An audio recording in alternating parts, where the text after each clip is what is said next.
How's everybody doing? My name is Kurt Friedrich, and welcome to episode 34 of TNT Stocks. Today's actual date is November 16th of 2025, and the simulated date is October 1st of 2027. Since the last episode, we definitely had some high moments and had some low moments. So before we get into everything and unpack how the results from since the last episode, let's go ahead and get through the criteria and disclaimer before we open up the remaining slides. All right, so criteria. We do one video per week. We'll simulate 1 month. I will create videos when available at home, not while traveling on Army Reserve duty or vacations.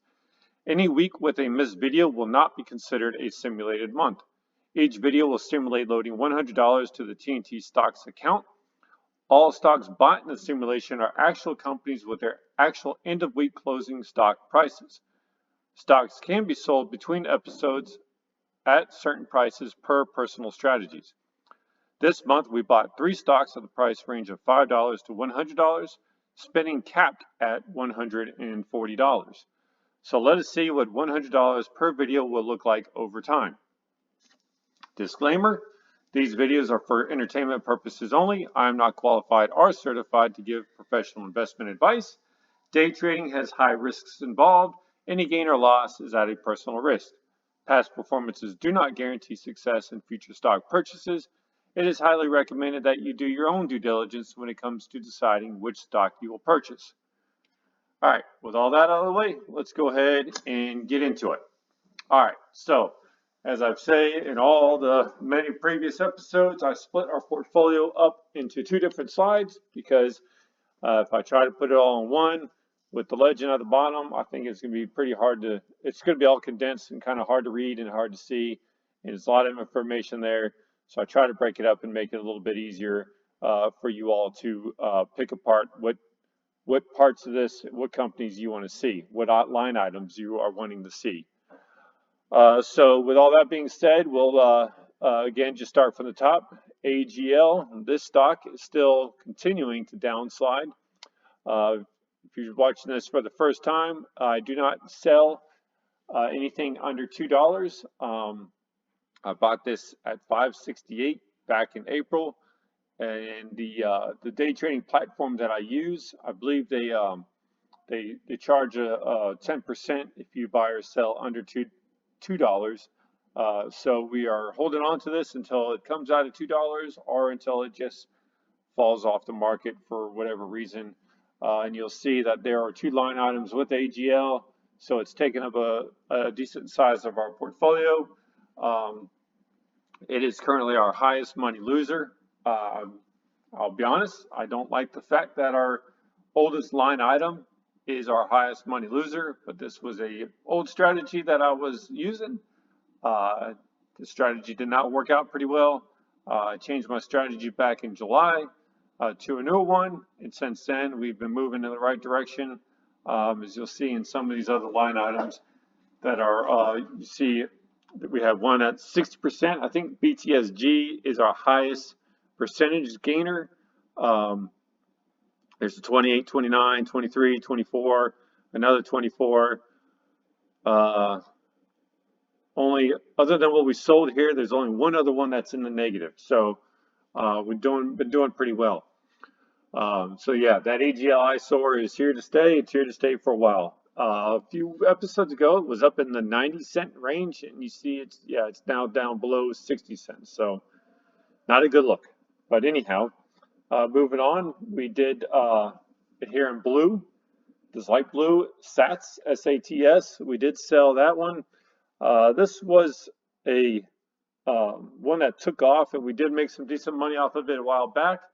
Now, we purchased it about a month ago. In that video, I remember talking about how I was kind of nervous about it, how it kind of was starting to come back down. And yeah, well, we thought maybe it was going to plateau as it was coming down. Well, it continued to come down, and I think it was Friday or Thursday, it came down quite a bit. Took a big hit. So with this one, we went ahead and cut sling load on it. So we're taking a hit of about $18 on this one. But you see overall is negative 8%. So overall percentage wise of our portfolio, it's not that much of a hit, but still kind of disappointed. I was really hopeful when I was worried about it, but hopeful that when we pick this one up, it would start coming back. But hey, it didn't, and it is what it is. Moving further down, you see GH continues to be our top money maker. If we would have sold that at closing on Friday, we would have an overall gain of $66.72 for GH. So with this one, if you all saw us add this in October and you picked it up and you're stock hunting, I hope that you are benefiting from this company, Guardant Health Incorporated. I have it in my own personal portfolio. It's doing well on there as well too. So let's hope that it continues to move in the right direction in the coming episodes. All right, second half of our portfolio, you see not much here going on here as far as buying, yes, but not selling. So pretty much all we have here is what we purchased over the on Friday at closing was TK Corporation Limited. We bought 4 shares at $10.05. AT&T Incorporated, $5 at $25.50. 5 shares at $25.59. And GSL Global Ship Lease Incorporated New, 4 shares at $34.51. AT&T, we've had that before. I believe we've had GSL before. I know I've got that on my portfolio, and but I can't remember if we had it here on these episodes prior. So I am hopeful that it's going to be doing well. AT&T, I'll be honest, my metrics say it's the best of all. I follow about 100 on average, about 130 different companies, and my matrix says it's at the top. But in all honesty, it seems like every time I buy it, that's when it dips down, and then it starts gaining, and then that's when I buy it again, and then it dips back down again. So it'll be interesting to see what it does here on our portfolio in the coming weeks.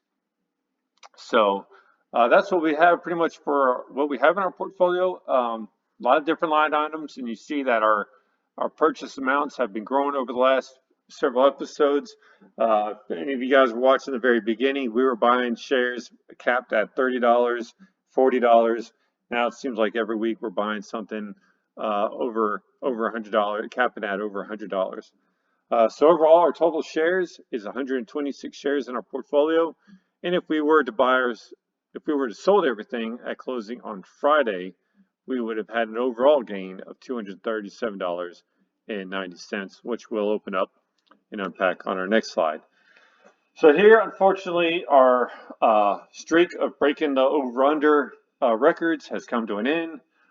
Previously, I did mention that in the last episode that I did think that was going to come to an end just because of what we sold in the previous episode with such a high dollar amount.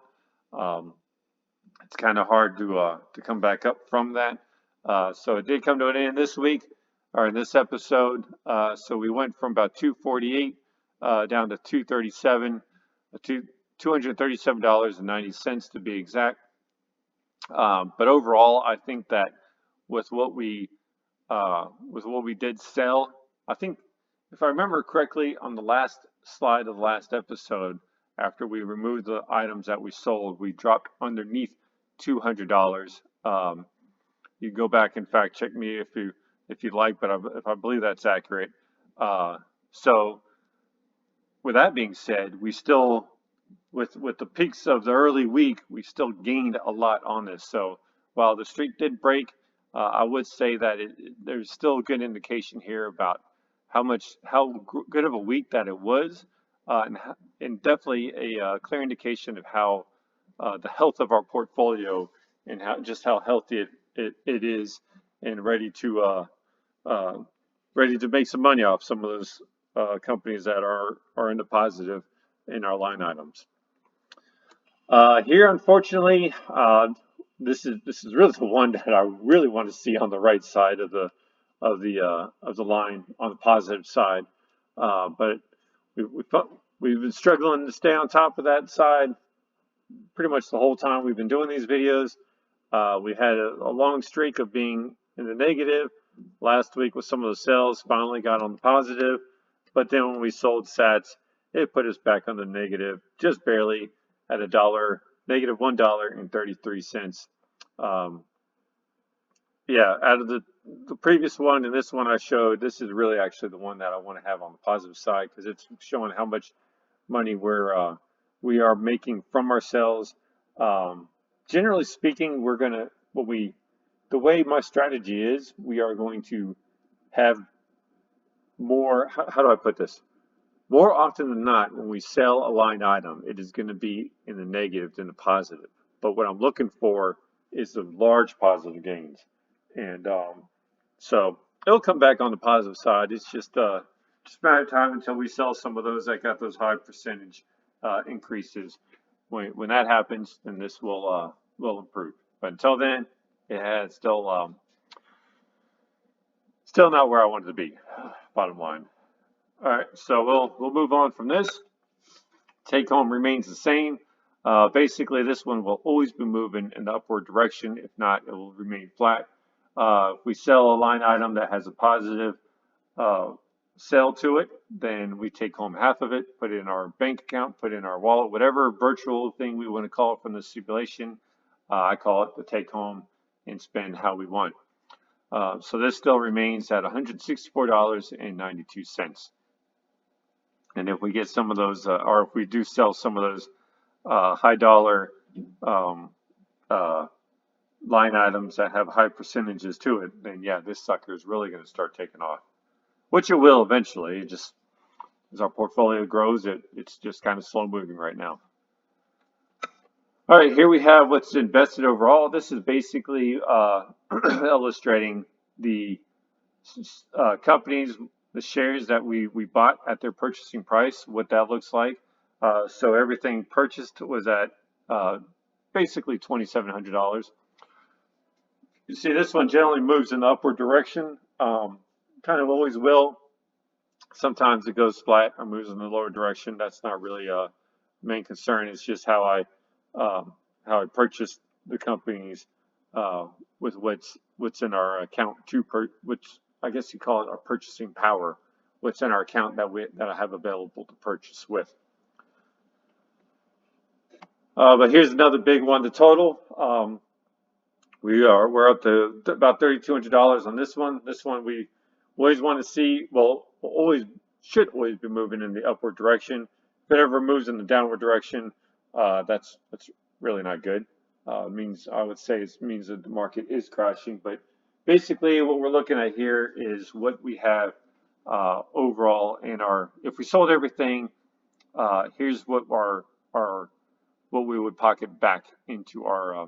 I guess it's called the balance. Yeah, what our overall balance is in our portfolio. So right now we're up to about $3,200, which is really kind of where we should be. A little bit under where I want to be, but I feel like that will continue to go up as we continue to improve our portfolio. And then here's our first combined slide of the over/under income and take home. Really kind of I nickname it the spaghetti slide just because these all three of these just kind of keep overlapping each other up and down, left and right.